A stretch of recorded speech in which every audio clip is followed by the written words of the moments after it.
What up? This is Ramashkin covering movies, TV, and entertainment, and here's my review of Netflix's new documentary, I Am Vanessa Guillen. Hey, before you watch my review, please subscribe to my channel, press that like button, and ring that bell so you can get notified whenever I post new videos. Let's rock this. Oh man, I remember this when it was reported all over the news a couple of years ago. What started out as a missing person case ultimately becomes a grisly murder. And then when the general public learned that Vanessa Guillen was killed by her own colleague, it gets you wondering, who can you really trust these days? I mean, the person standing next to you, who's supposed to have your back, could also potentially be the one to end you. It was just a sad situation all around. But this docu, I Am Vanessa Guillen, goes beyond that. It also covers the impactful aftermath, the Herculean crusade to make sure that no more women in military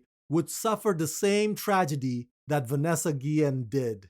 I Am Vanessa Guillen is both heartbreaking and inspiring. It's upsetting and uplifting. What this documentary covers will infuriate you, but it will also give you hope that arises when collective voices come together to advance a powerful cause.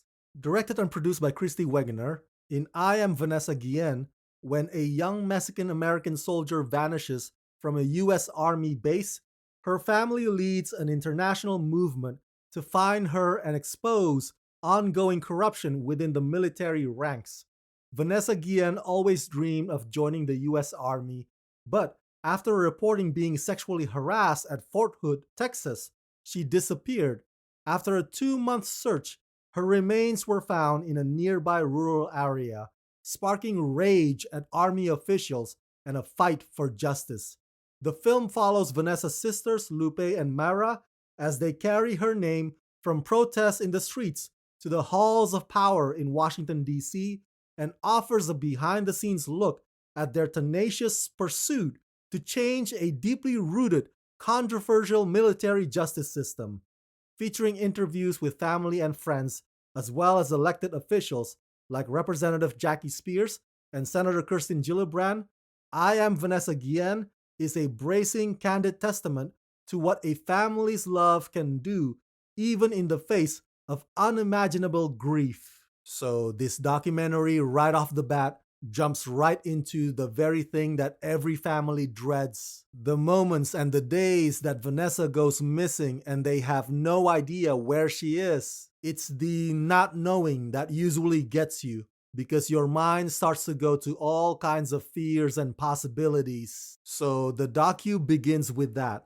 And probably not until its half-hour marker that the case eventually unravels with the discovery of Vanessa's remains. Director Christy Wegener doesn't add any bells and whistles. This docu is pretty straightforward, with much of the focus is built around Vanessa's loved ones, giving you information as to who Vanessa was. This docu could have gone in the direction of forensic files or unsolved mysteries, with emphasis on this evidence or that evidence, this motive or that motive.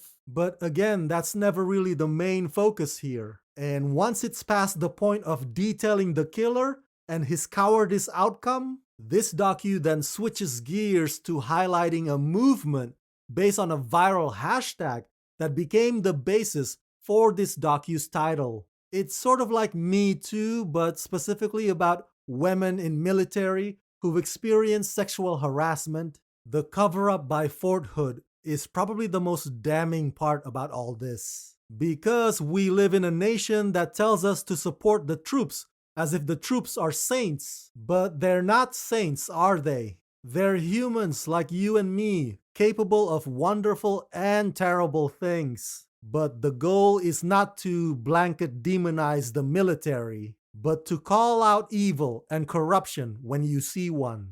I'm telling you all this because I Am Vanessa Guillen is all-encompassing. It's comprehensive. It's robust. It's not just about the murder, but it's also about a community and the meaning of the symbol that Vanessa Guillen has become. And this docu reminds us that change is not something you'd ask for. Change is something that you'd have to demand to happen.